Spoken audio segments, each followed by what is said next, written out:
Have you ever wondered what set the stage for the most devastating war in human history? Picture the world in the aftermath of the Great War, World War I, a time of tentative peace and rebuilding, yet simmering with underlying tensions.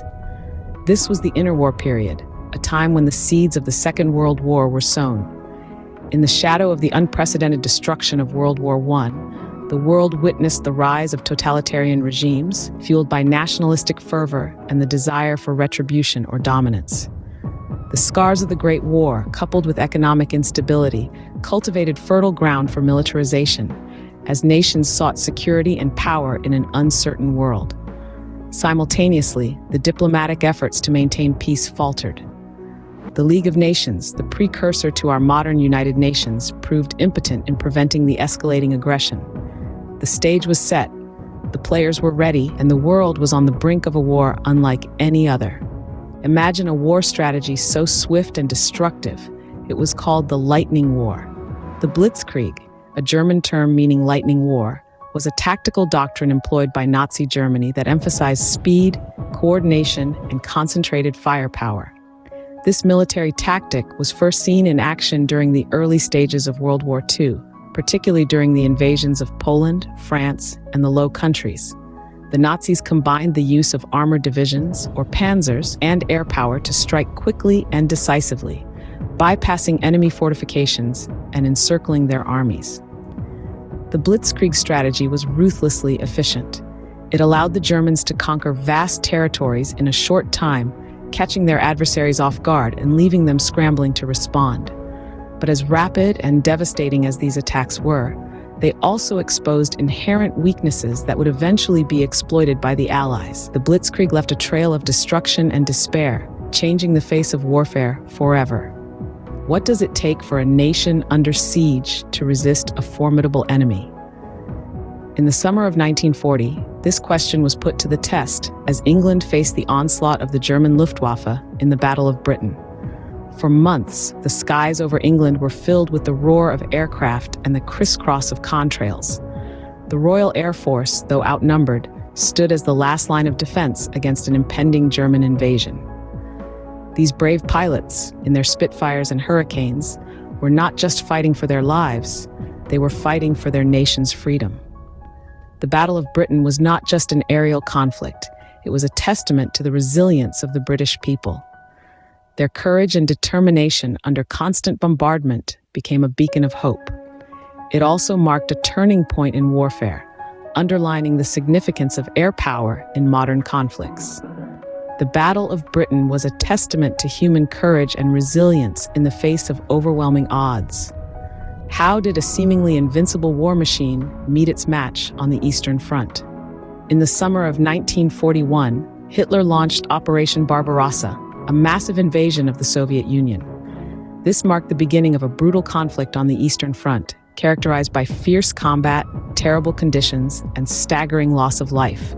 The siege of Leningrad, for instance, lasted over 2 years, with the city's inhabitants enduring unimaginable hardships.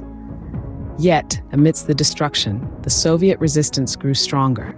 The Battle of Stalingrad became a turning point, with the Red Army successfully halting the German advance. Despite being outgunned and outmanned, their tenacity and resilience proved instrumental.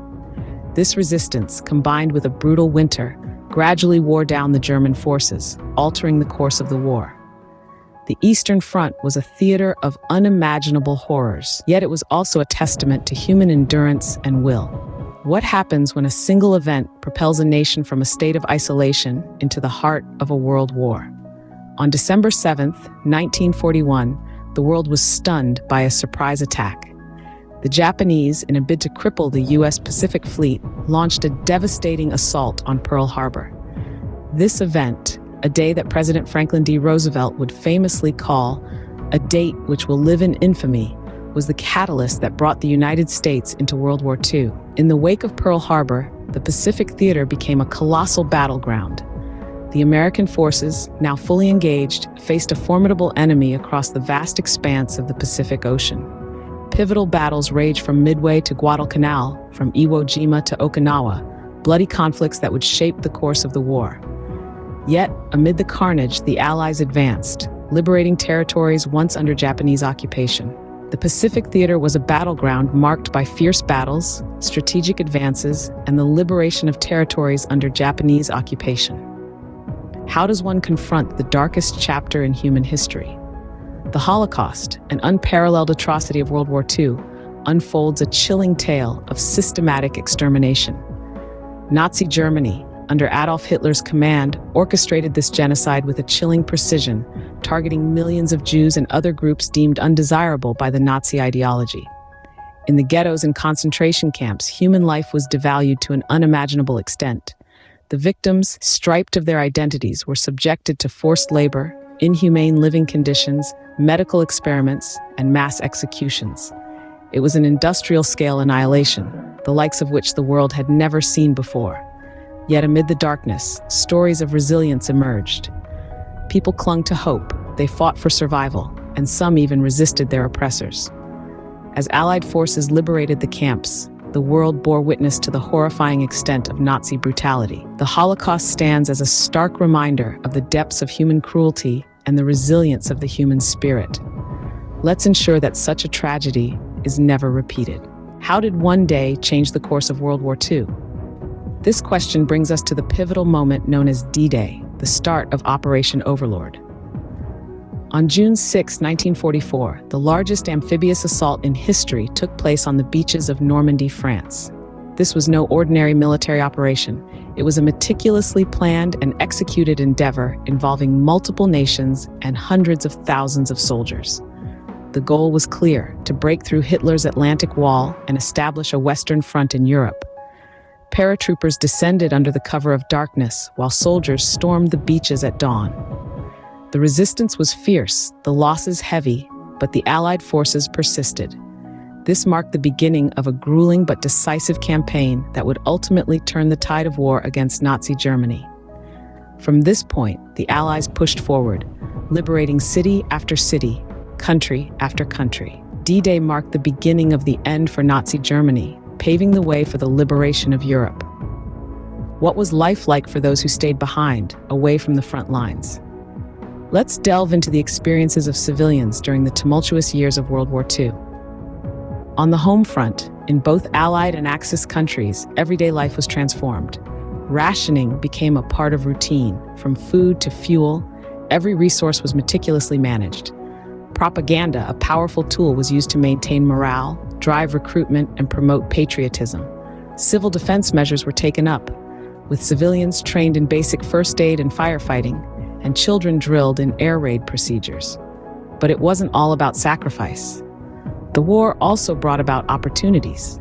Women, minorities, and workers stepped into roles previously inaccessible to them, contributing significantly to the war effort.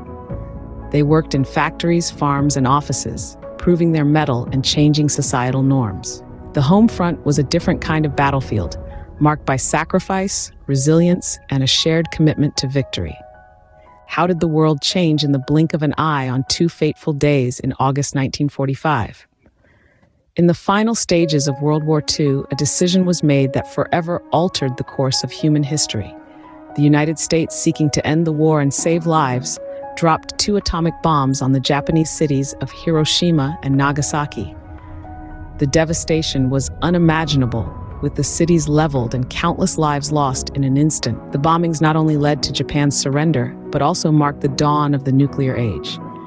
The ethical, moral, and strategic implications of this decision have been debated ever since. Was it a necessary evil to end a horrific war, or a step too far in the pursuit of victory? These questions persist, reminding us of the immense power and responsibility that come with scientific and technological advancement. The atomic bombings of Hiroshima and Nagasaki marked the dawn of the nuclear age, a reality we grapple with to this day. What is the legacy of the most devastating conflict in human history? As the dust of World War II settled, a victorious but weary world faced the monumental task of rebuilding societies shattered by the conflict. From the ashes, international institutions like the United Nations emerged, embodying a collective hope for lasting peace and cooperation among nations. The post-war era saw the world divided into 2 ideological blocs, setting the stage for a Cold War that would last for nearly half a century. The war also marked a significant shift in global dynamics, with the United States and the Soviet Union emerging as superpowers. Meanwhile, decolonization swept across Asia and Africa, as nations sought self-determination in a world forever changed by the war. In memory of the millions who served and perished, monuments and memorials were erected worldwide, solemn reminders of the human cost of war. World War II left an indelible mark on the world, shaping our present and influencing our future in ways that continue to unfold.